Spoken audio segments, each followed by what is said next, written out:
Welcome to this session titled The Flux of History. Our participants are Ms. Sara Ansari, Mushirul Hasan, Mr. Mubarak Ali. You've been demoted. It is moderated by Mr. Rasul, Baksh, Rais. This session will last for 60 minutes, and there'll be a question and answer session at the end. I hope the questions will be short and to the point. And another request, the telephone should be off or put on silent. I'll introduce our moderator, Mr. Rasul Baksh Rais. He's an author, scholar, and political commentator. He heads the Institute of Strategic Studies, Islamabad. Prior to this, he was professor of political science at LUMS for 11 years. Dr. Rais holds a PhD from the University of California, Santa Barbara. Before joining LUMS, he served as professor director of the Area Studies Center, and prior to that, he was associate professor in the Department of International Relations, Quaid-e-Azam University, Islamabad. Dr. Rais was professor of Pakistan Studies at Columbia University for 3 years and took a Fulbright scholarship at Wake Forest University, Social Science Research Council Fellowship at Harvard, and a Rockefeller Foundation Fellowship in International Relations at the University of California, Berkeley. He is author of Recovering the Frontier State, War, Ethnicity, and State in Afghanistan, War Without Winners, Afghanistan's Uncertain Transition from Cold War, Indian Ocean and the Superpowers, Economic, Political, and Strategic Perspectives. He's the editor of State, Society, and Democratic Change in Pakistan.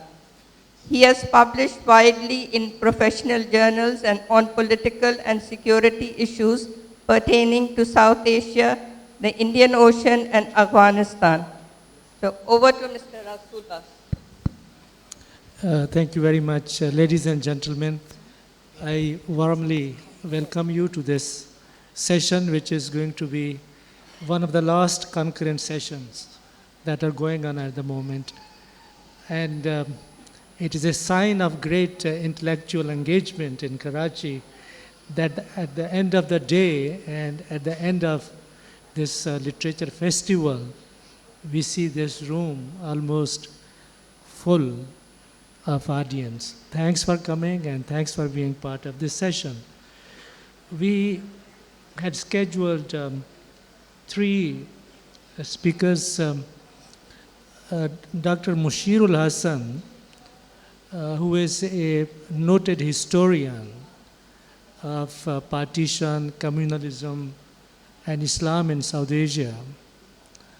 He is here, but he has been in a number of sessions and has been traveling and is not feeling well. Unfortunately, he will not be with us and we are going to miss him. Let me introduce 2 historians. On my left, both of them. I wish at least one of them was on the right. Dr. Mubarak Ali is, I think, the most popular historian we have seen in Pakistan. In some villages I have been, I love villages. I have been asked, have I read history books written by Dr. Mubarak Ali? I think he has reached out to common people and introduced history the way it should have been introduced, and more than any historian sitting in the institutional setting of Pakistani college or a university. Most of his books are in Urdu. He has written in English as well. But he has founded a very important school of historiography, in my view, in Pakistan. And also the use of language, national language, Urdu language, which is accessible to common people. Popularized Urdu that way. And he is a founder of a very important magazine, I think that is also making history in Pakistan. most of us would like to found a journal in English language and be its editor and publish in English language journals. He has founded Tarikh, which is a very authentic history journal and very accessible to the common people. Has written about 60 books. He's a scholar, historian, and I think more importantly, a very bold public intellectual.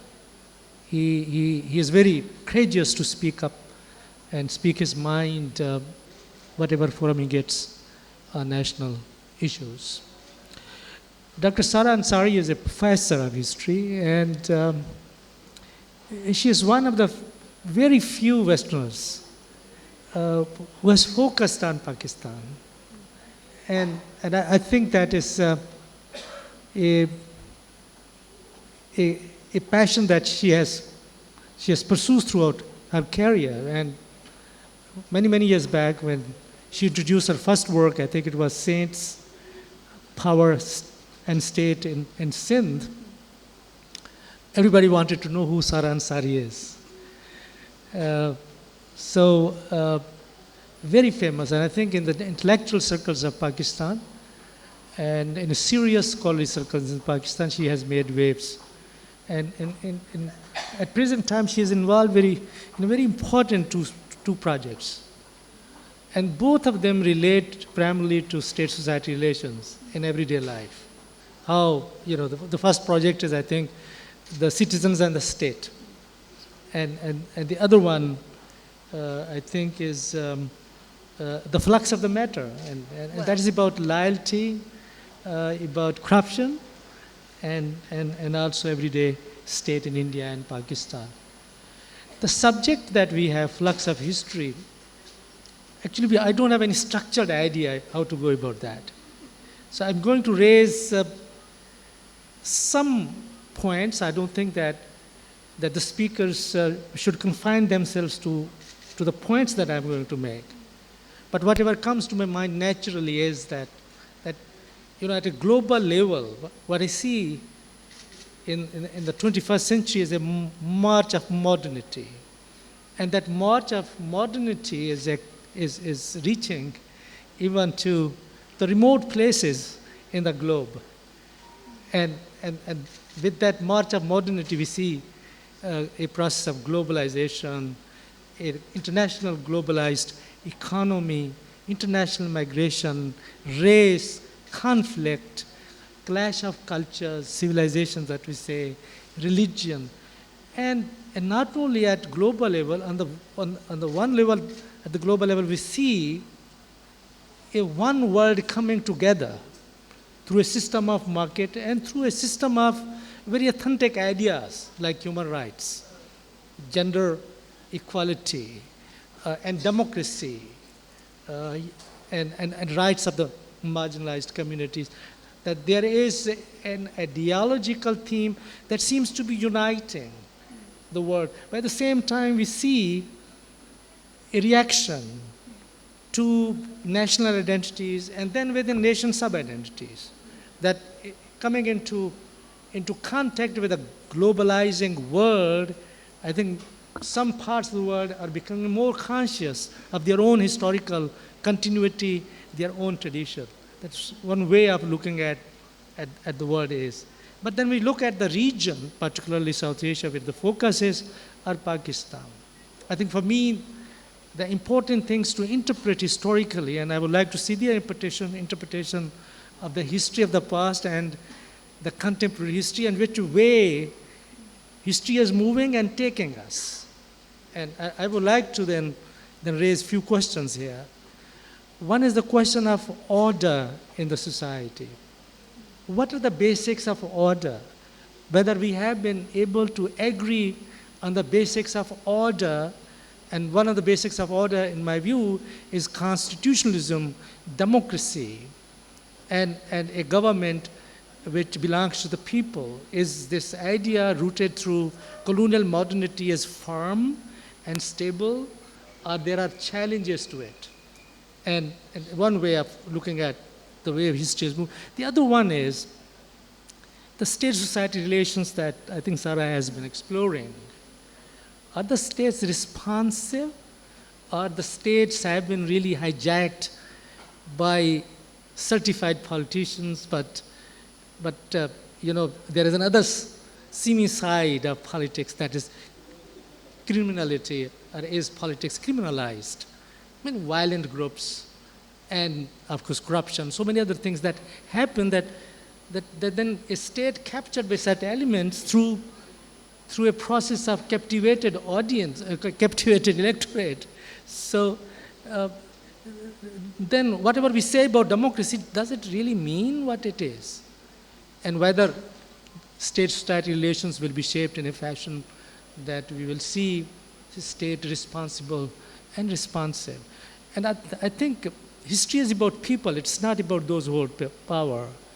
And when we talk about people, the people are not only those who live in urban environments, the middle classes, the bourgeois. It also means people who live in the villages, in the rural communities. And when we talk about people, it means people belonging to different ethnic groups, different religions.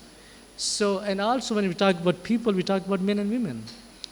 So how are we negotiating their relationships with the state and with the power?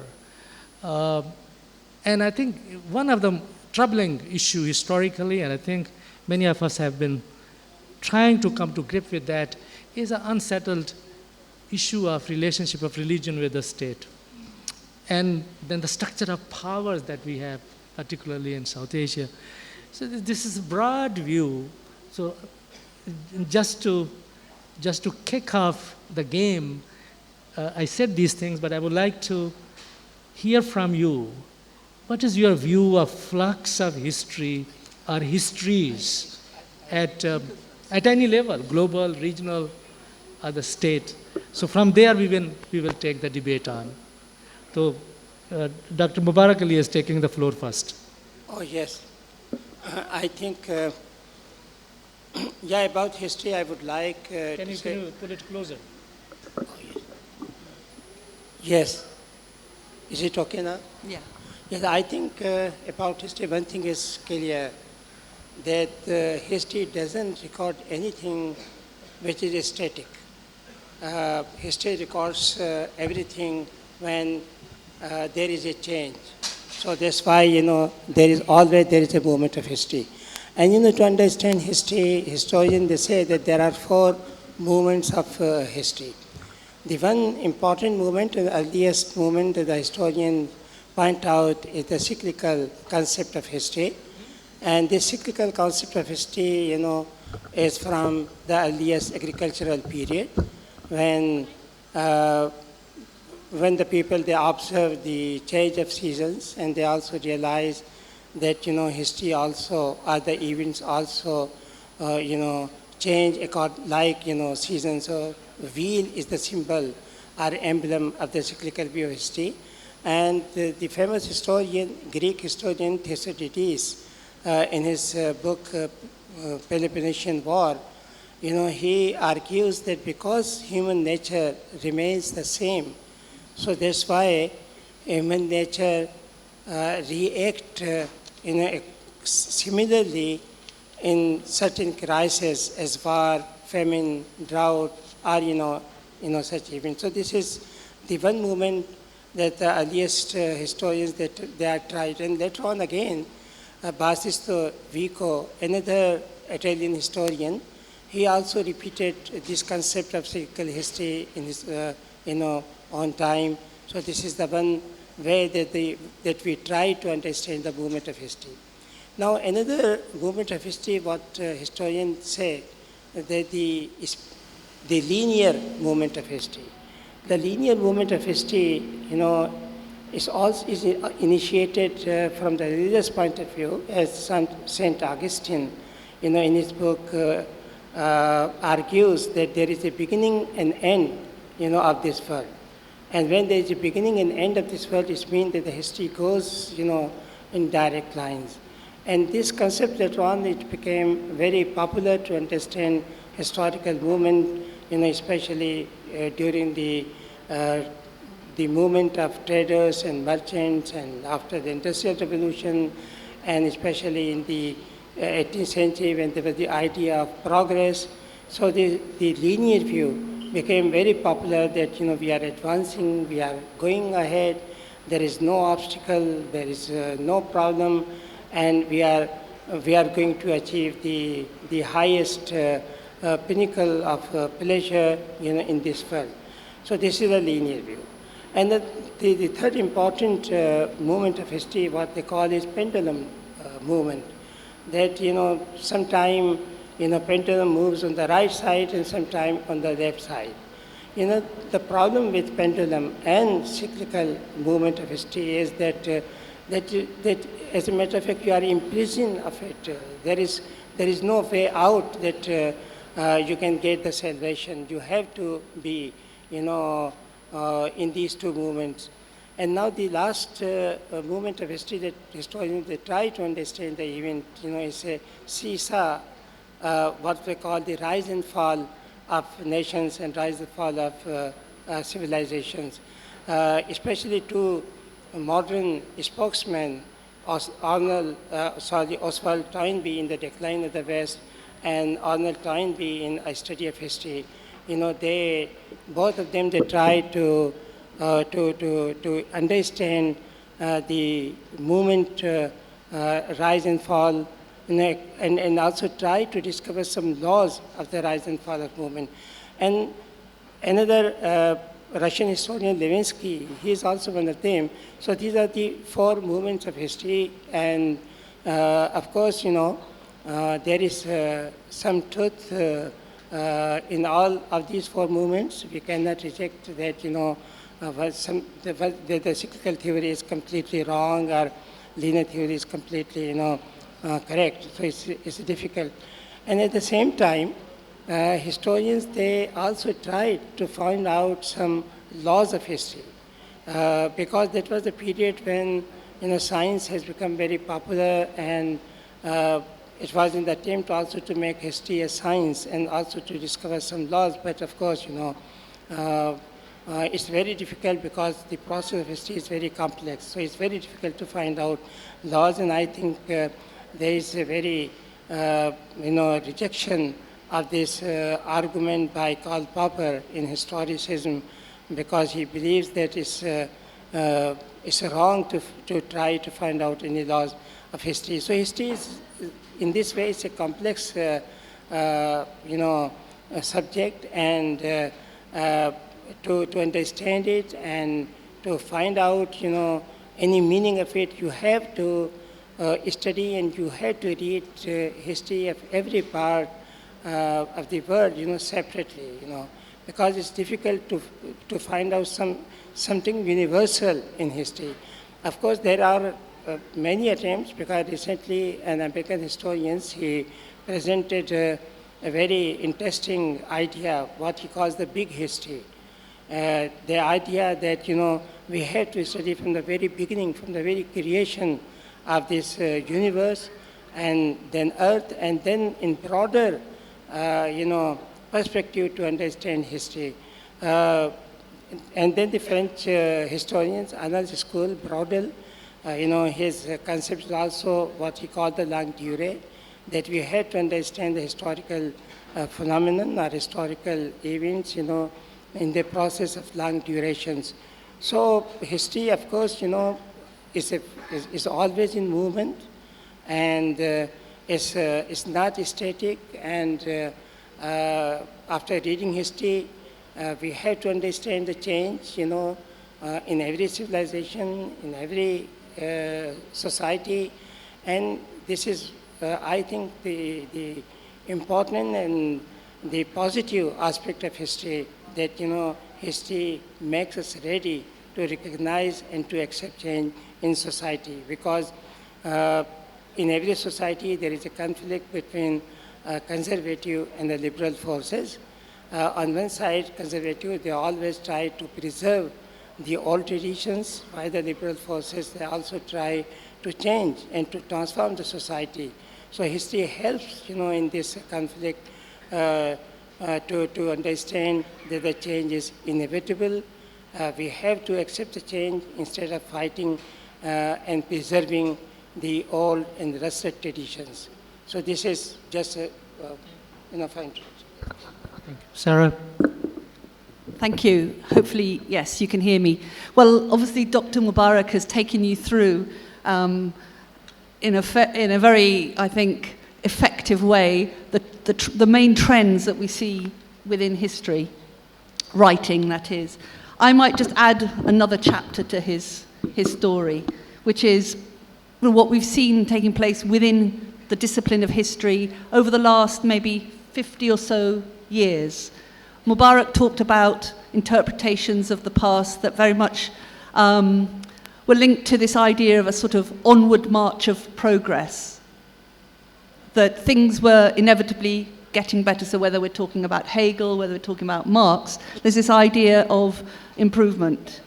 But by the middle of the 20th century, with all the terrible things that were happening in the world, particularly in Europe, so the Europe where all this progress in theory was supposed to have been taking place, that inevitably led to rethinking, and rethinking certainly on the part of historians, who started to reconsider that sort of linear sense of progress, and to look at history, in new ways, to get away from what people describe as a kind of teleological understanding of history, to looking at maybe separate histories that didn't necessarily have to all flow into one great sort of master meta-narrative, but history made up of individual snapshots. And so it's in that context where you do also get much more emphasis on history from below, the kind of history that Mubarak himself has pioneered in this part of the world. So history from below,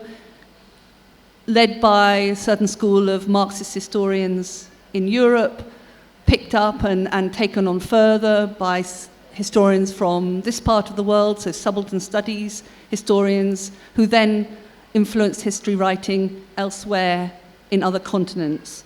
So I think the exciting thing about history, and what I hope excites the students that I teach, is that history is a very dynamic, a very diverse discipline.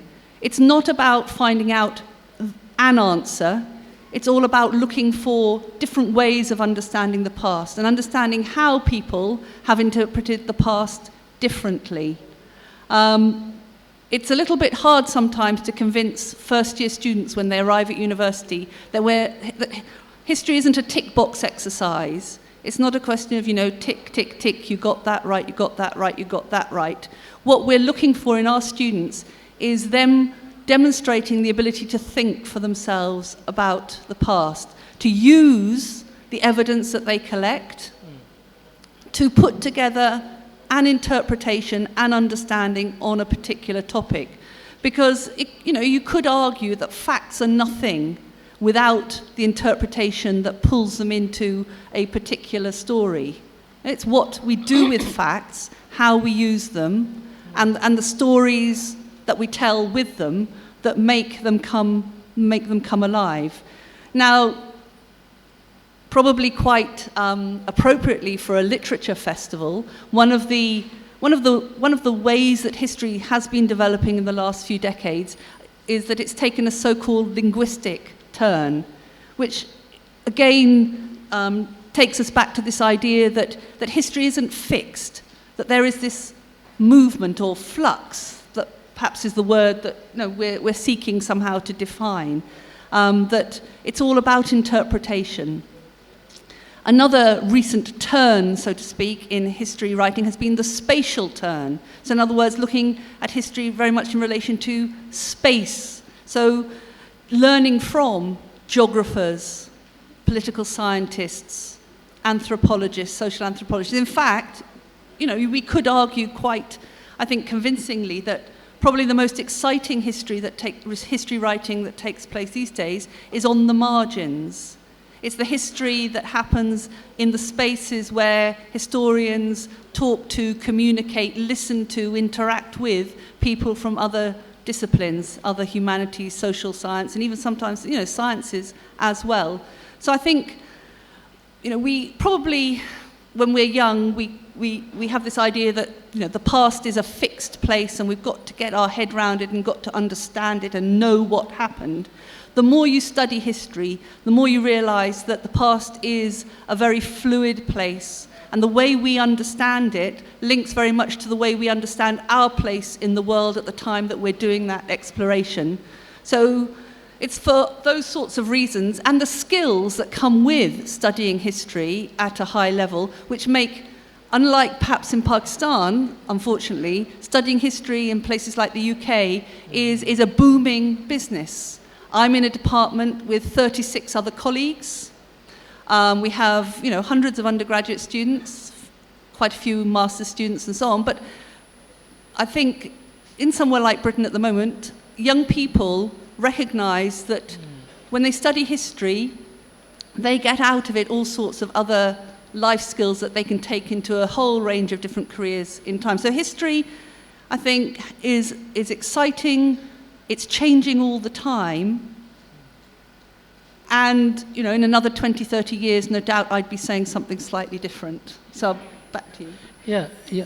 I think change is eternal to human societies.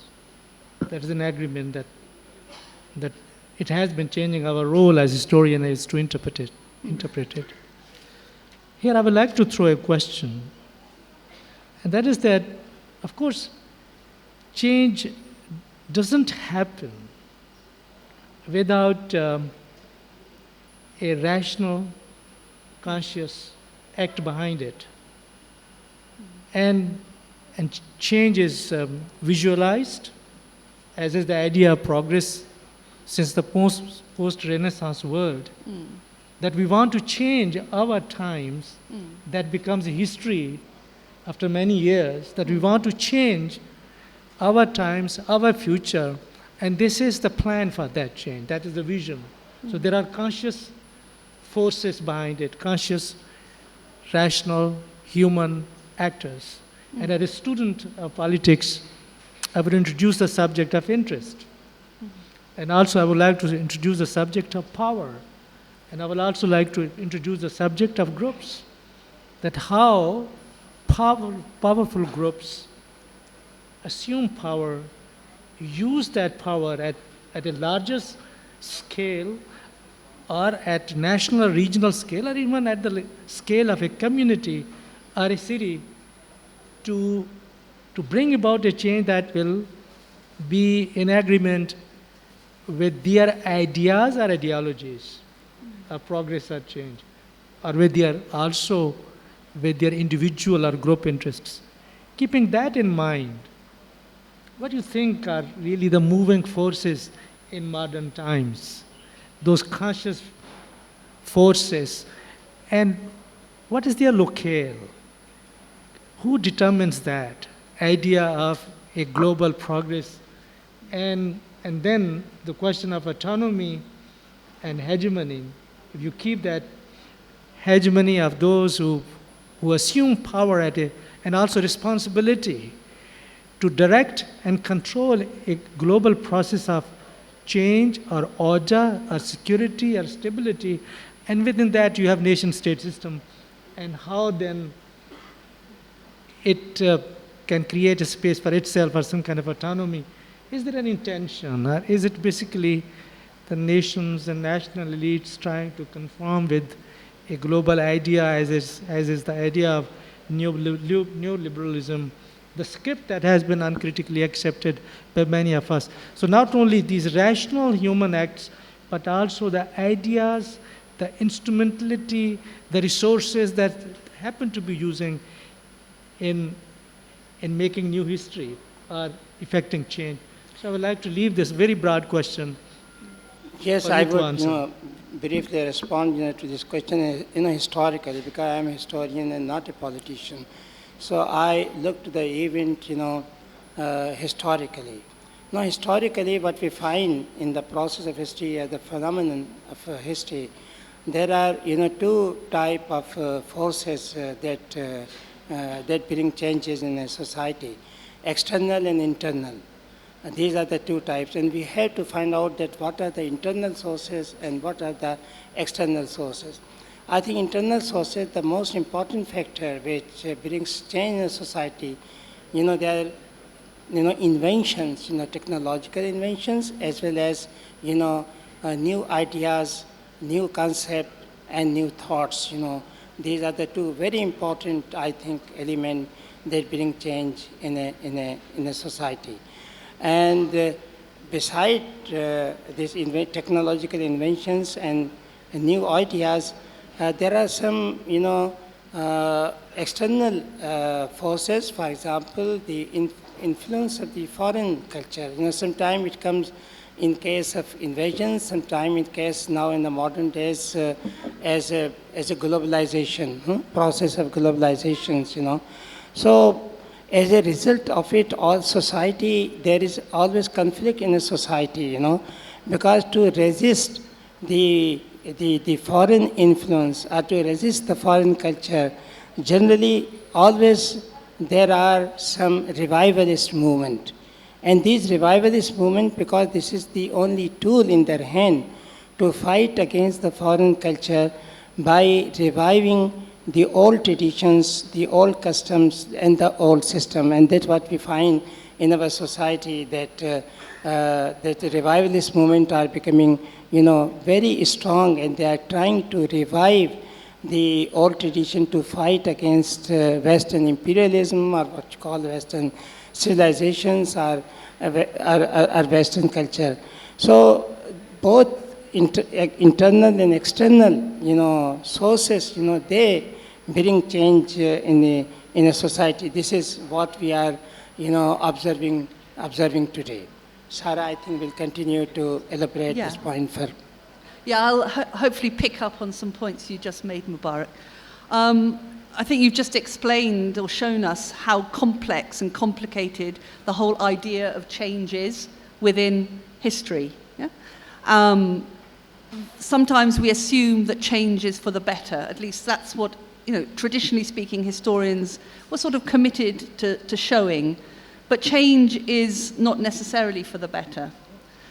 The other side of the coin is continuity. And I think historians are as interested in continuities as change, and in a way that's what you also were suggesting. I think, though, we have to be careful when we look at history in terms of sort of change, because we then drift into talking about modernity. And I'm like Mubarak, a historian, not a political scientist, so I'm looking at it from that perspective. Now, we talk about modernity, but I think we must recognize by now that we can't talk about modernity in the singular. We have to talk about modernities. Yeah? Because otherwise what we do is we start to look at the world through very much a kind of Western lens. We are led to understand that certain forms of change, maybe equal progress, bring about modernity. But that's a very sort of unilinear way of looking at history. And there can be, what historians can show through their work is that change, when it does happen, is very complicated. And it's often a case of sort of, not checks and balances, but profit and loss, I suppose. So if we take an example, we look at, say, parts of the world that in the 19th century, early 20th century, seemed to become more modernized, seemed to change, to progress. And one of the barometers of that change was what was happening to the women in those societies. How much freedom were they acquiring? What kind of lives did they lead? Did they move, if we're talking maybe about certain different kinds of Muslim society, did they move outside the home into the public sphere? And when we're often led to believe, well, when that happens, that's progress, things are moving in the right direction. But bound in with that progress is also a certain element of loss. So I'm thinking, for example, of the work done by an Iranian historian whose name is Afsaneh Najmabadi, who now is in the States, whose work done some really beautiful historical work on 19th century Iran and on its women, and shown that as women moved out from a sort of what she calls a homosocial space, in other words, a space basically where they talked and operated and lived and socialized mostly with women, as they moved from that into a heterosocial space, a space which men and women both inhabited, they had to check their behavior. They had, in effect, this is what she argues, to change the way they spoke. They used to speak, perhaps when they're talking to other women, in quite lively, earthy, quite frank ways. As they moved into a world of men and women, that in a sense, they had to self-censor themselves. People talk about it in the subcontinent. They talk about, in the old days, Begumati Zaban, the sort of language that women would talk. Now, okay, I think few of us in this hall would disagree with the fact that women moving out from that confined lifestyle can only be for the best. But we have to also recognize that bound up with that, sometimes there's loss. And so change, therefore, is a complex and very complicated process that we are, hopefully, as historians, trained to be careful about. Let me just add, some few things. Change, of course, is a torturous process. And if you see change from the class point of view, then the ruling people are those people who are privileged. They are not interested, to change society. Because stability, is the important, element to these people. They always talk about stability and stability. And I think to the deprived people, stability is a very dangerous idea. Because stability means that you have to remain, within your own circle, and there is no space to allow them to move, from your class to another class. So we have to also understand change in stability, that, the marginalized classes, they always like to change the structure of the society because it is in their interest. While the privileged classes always try to keep the status quo and not to have any change in the society. This is, socially one aspect. And I would like to point out interesting historical incident. When China was completely, under the hegemony of the imperial power, not only one, but, British and Americans and Germans, that time the Chinese intellectuals, they discussed that how to get rid of, this process, how to find out, new outlet. So there were, three proposals, The one school was that we have to revive the old Confucius tradition, to fight against the Western imperialism. The another school said that we had to adopt the European model to fight against the European methods and European hegemony. And the third school was to adopt socialism. These were the three models to Chinese intellectuals, at the time when they were in trouble. So we have to discuss, especially now in case of Pakistan, that we are facing so many crises. Our intellectuals, they are not discussing, these things that, that how to face and how to create new ideas to fight against the crisis of extremism and, terrorism. I think there is a time to learn lessons from history and to come forward and boldly and openly, to find out the ways and means that how to get rid of this monster. The last question, then we will open up for discussion. From this very broad landscape and the discussion that we had, I would like to bring you down to Pakistan. Because in the light of what we have said, particularly the idea of progress and change and dynamism and things moving historically, whether you like it or not. In Pakistan, I think everything has changed, and everything is changing. I would like to see your interpretation.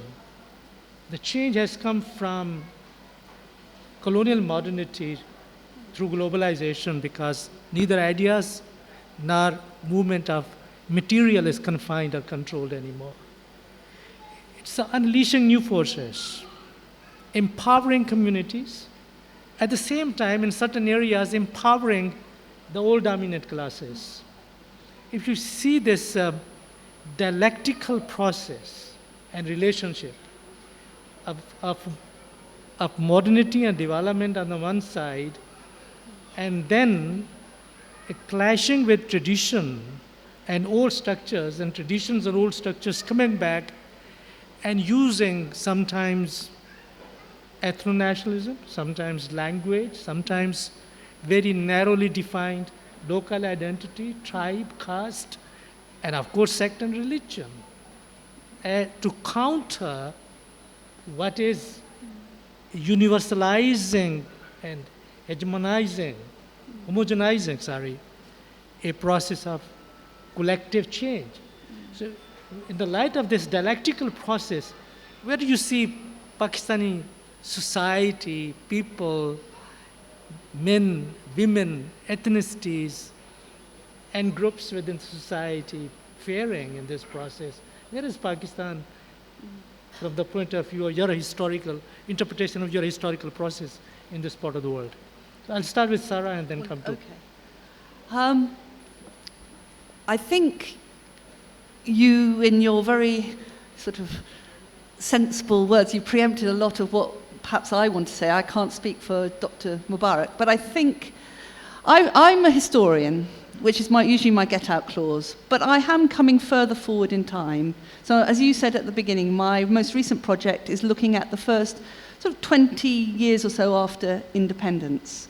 And the more I look at that period, and the more I look at what you referred to earlier, the relationship between state and society, the more I come away with the impression that a lot of Pakistan's problems today stem from the fact that in those early years, the break with the colonial past was not as successful as it could have perhaps been. Now, we can understand maybe why it was difficult, the circumstances that Pakistan was in those days. You know, it was a new state, all sorts of challenges, all sorts of difficulties, kind of gravitates towards the familiar as opposed to trying to really restructure and rebuild.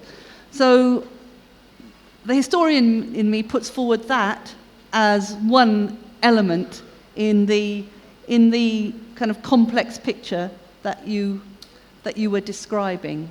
So perhaps I stop at that point and let Mubarak come in and then maybe come back. Yeah, that Mubarak, very briefly. Yes, very briefly.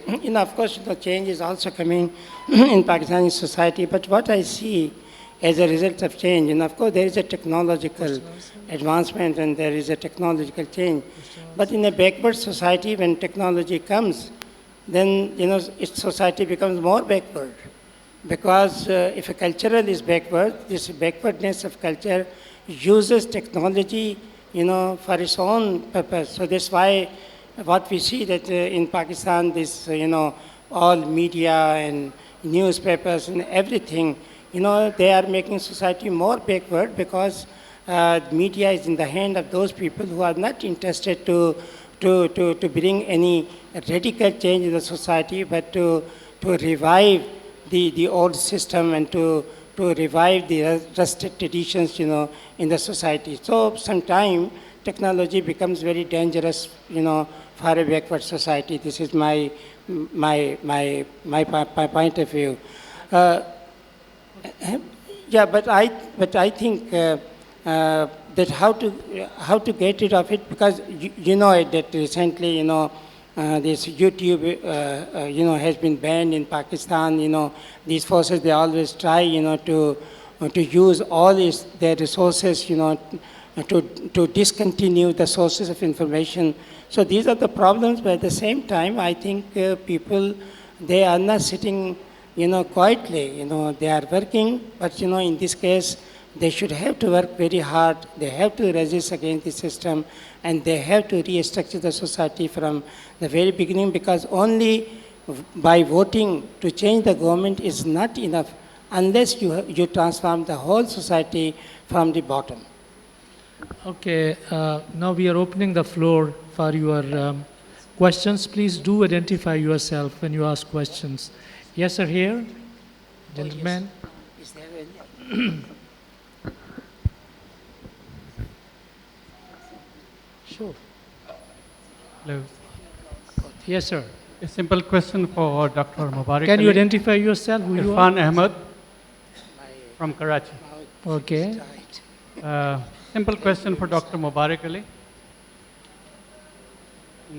Yes, please go ahead. When the US ventured into Afghanistan, what lessons from history did they ignore that they are leaving this job almost undone after 13 years? And a difficult question for Ms. Ansari. Based on history, what level of friendship or enmity would you recommend for India and Pakistan so that they can live happily in separation? So, No, I don't think that, I personally like to live separately, because we can't live separately nowadays. We have to live together, and we have to live with others peacefully, and we have to abandon war, we have to renounce war, we have to renounce violence. This is the only way. Separation, is not the solution. We have already experienced, these partitions, and I think it is a time not to repeat, this experience again. yes. Yeah. I think you mentioned the question for Dr. Mubarak, but can I just add something to that? Okay, well, I'll just make some comments anyway. The first comment I would make is that when people talk about Afghanistan and they talk about the Americans there, they obviously say, look back at history, look at all the problems that the British experienced in that part of the world, pursuing the great game, coming a cropper time and time again. So yes, there's a sense in which people haven't learnt from the past, although that's a cliche. You could actually, though, say to the Americans, well, you didn't learn from something that was a bit closer to home, in that after the Second World War, the Americans tried to rebuild Japan following conflict. And to some extent, yes, a success, but not necessarily quite how they expected. As far as the level of friendship is concerned, well, what my work has been recently it's focused on myself and other colleagues. We've looked at similar developments on both sides of this new border that was created in 1947. So we've tried to explore and examine both Pakistan and India in those first delicate years. And yes, in some ways the circumstances are different. So, in India, the constitution much sooner, elections, democracy. In Pakistan, we see a different story in those first early years. But when you look at some of the processes at work in the two countries, you see a huge amount that they had in common, that they shared, the challenges, the difficulties. So I think building on that sort of insight, I would say if Pakistan and India can appreciate more their shared history rather than their different histories, then that might contribute towards the kind of friendship that you're suggesting would be good for the region as a whole. Yeah? So I would say that as a historian, hopefully the project I've been working in is pinpointing in some tangible ways just how much in common India and Pakistan had after independence. Okay. So, Any question? Yes. Yes, sir.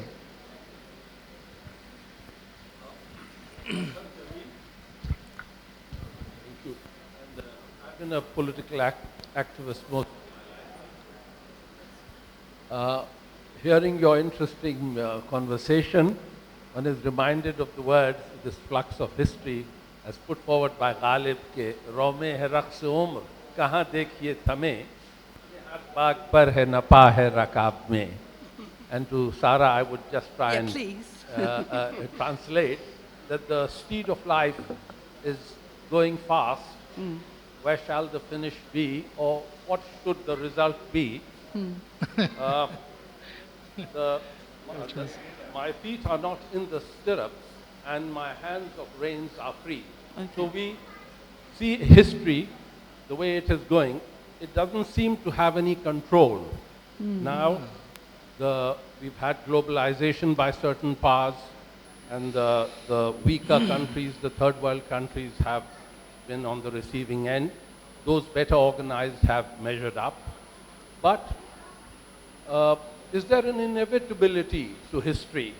You think that's inevitable, what happens? Or, because all we've had is, in the last century, wars in Europe, the two great wars, and a continuation of wars in Asia, Vietnam, Latin, Laos, Cambodia, then turn of the century, and it's Afghanistan and Iraq. Is there an inevitability, or is there a way out as an historian? I have my own ideas, but I would like to hear yours. Do you want to? I would say what you've just said is pretty depressing. I mean, it makes me feel depressed if I was to feel that history is inevitably inevitable. Yeah, I think. I know. So I'm stumbling because I don't think, I'm not a subscriber to the idea that history repeats itself, because history can't repeat itself because circumstances are always somewhat different. So I subscribe to the idea that there may be things about what happens that resemble the past, but I think that history moves on. I think the problem is that perhaps, though, having said that, yes, we don't learn enough from the past. We seem, or we feel, that we're kind of perpetually thrown back into that sort of, that uncertainty, wars, and so on. I would only just say one thing. I think, as you can tell, I'm finding it a difficult question to answer, so that's a very good question. You use the word globalization, and we think of globalization as something that's very modern and has come to characterize the late 20th century, early 21st century. Some people see it as a good thing, a lot of people see it as not such a good thing. However, historians would say, just wait a moment. Yeah? Globalization is nothing new. We've had earlier examples of when global networks operated. They may not be able to operate in the same way as they operate now, to the same speed, etc., but we've seen it before. So I suppose that's my point. History can't repeat itself, but there are aspects about history which unfortunately seem very familiar. Can we take 4 questions together and then for you to respond? Please, very quickly, because we are running out of time. Yes, my name is Muslim Lightwala and I'm a management consultant. My question is about the method of history. Why are there so many different versions of a single event, and don't they contribute towards conflict in future generations? Just to give an example, 1971 dismemberment of Pakistan or the creation of Bangladesh, depending on which historians you use. So historians in Pakistan would present it in a different way, historians... So Got it. Yes, sir. You wanted to ask a question? Yes, please. Thank you. Then here and then there. Thank you. My question is rather odd. It is whether history can explain disturbing fact that Muslims all over the world, regardless of country, race, continent, origin, background, are in a decline for the last 500 years and continue to decline in the 21st century. Okay. Here and then there, 4 questions. Yes, here, please. Okay, then there. Thank you, sir. My name is Masood, and my question is to the historians that history gives us its own decisions, whether we like it or not like it. If we put the question of Darwinianism in the court of history, what type of outcome you see? Your comments, sir. Thank you. Yes. My name is Irfan Aziz and I'm a media student. My question is about the relationship of sponsorship and the history. We see in the history that the dominant history comes to us that has been sponsored by certain classes all the times. Do you see any model, any alternative model that the modern historians has developed to free themselves with this relationship? One, and is the technology, the recent internet technology, contributing towards independence of history from this sponsorship? Thank you. Okay. Now, you have yes, so many very different questions. You may choose to. So many diverse questions. Yes. You may not like to answer. Yes, yes, definitely. It's very, very difficult because I, of course, I some of them are comments. Fully comprehend, some of these questions. Yeah, about Darwinism. I think Darwinism, played a very important role in understanding history because, it's a, evolutionary process, to understand the development of this universe, and also the important thing that, it challenged the concept of creation, so it played a very important role in human history. And at the same time, Darwin's did not like to use, his theory, but Herbert Spencer coined the word of survival of the fittest, which created the idea of racism, and this idea of racism later on assisted colonialism. So again, that was the negative impact or negative effect of Darwinism. But of course, this is the time that we always try to understand history on the basis of theories. Either we understand all events theoretically: Marxism, nationalism, feminism, constructionism, postmodernism. So there are many interpretations of history. And unless the theoretical,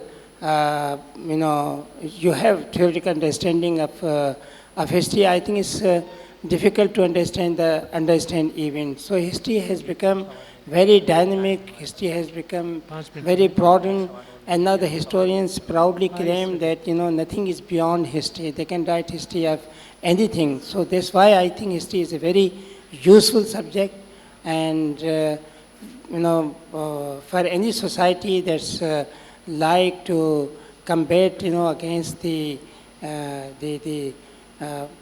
different trends which society thinks are negative to its advantage, must study history and then to resist against these trends. Well, just very quickly, since, as you say, we're short of time. The question about can history explain the fact that Muslims everywhere are in decline, I think that's the way you put it. And I suppose if you look back and you look at, as Mubarak was saying, the internal, the external factors that changed power balances within societies from maybe the sort of, let's say, the 18th century onwards, you can pick up from that perhaps ideas that will help explain the challenges facing Muslims in different parts of the world. Whether Muslims everywhere are in decline is perhaps going a little further than I would, but what history will explain are the highs and lows, the dips and the rises in the sort of fate and experience of different people. And then just one very last point, which I think was hinted at by maybe a couple of the questions, which is about history and how it's interpreted. And yes, I think all around the world, whether we're talking about the West or the non-West, governments, those who are in power, seek to try to control the kind of history that is dominant. So what we see, I think, almost everywhere, it was talked about this morning when you were talking about the writing of history, the school curriculums, what is taught to young people from an early age. Britain, as much as anywhere else, is currently engaged in its own history wars, where we have the government today seeking to, in a more overt way than perhaps has happened in the recent past to manipulate the kind of history that young people are being taught. Now, that seems to be a fact of life. The important thing is that historians and the general public more broadly need to be, in a way, work together to resist that kind of hegemonic, dominant approach, and to actually keep reminding ourselves in all sorts of different ways that history is just what Mubarak was saying. It's multifaceted. There might be things about histories that are written that we don't agree with, but we have to agree to disagree about the past. So hopefully that at least gives you some idea of my views on the matter. We have time only for 2 questions, one here and one in the back. This is very important, that the flux of history might not be possible if we don't understand the sciences of Marx and Darwin. Okay. Back there? Yes?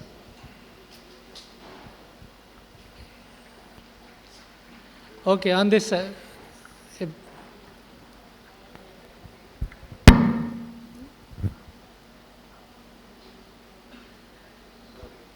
Hello. Yes. My name is Dr. Akhlaq Ahmed. I am advisor here at the Institute of Business Management. I returned from India only day before yesterday after having spent about 2 weeks in Delhi, Lucknow, Allahabad, Ajmer, and I happened to meet some of the important people over there. What I want to say to Mr. Rasul Baksh and also Mr. Mubarak Ali, we are talking of history. I think history has not changed since 1971, but the relationship between India and Pakistan. People are still suffering, maybe it is Kashmir, or it is the people from both the countries. I think we as a Pakistani should try to identify our needs, our commitments, and we should try not to beg for peace. Peace cannot be achieved by begging. And secondly, I think there is no need, always, say that we are proud to be a Pakistani, this and that. This nationalistic point of view, if you are a nationalist, prove it. What we are proving, it's not, this extreme point of view. We are ourselves, destroying, this country in the name of religion, in the name of nationalism, in the name of sectarianism. So history is there to teach you a lesson. Read the history of Europe, 30 years war, 1/3 of Germany was completely devastated as a result of this sectarian war. But in the end, they have learned a lesson. And I think this is the time that instead of, destroying 1/3 of Pakistan and then learn the lesson, it is a high time to learn the lesson and to stop this sectarian war. And I think, it's better, to get rid of this extreme nationalistic point of view, and try to be realistic and to understand your problems realistically. I think we should leave the last word with Thank Dr. you, Mubarak. Dr. Mubarak Ali. Thank you, Dr. Sara Ansari. Thank you all of you for coming. Please give a big hand to both of them. Thank you very much.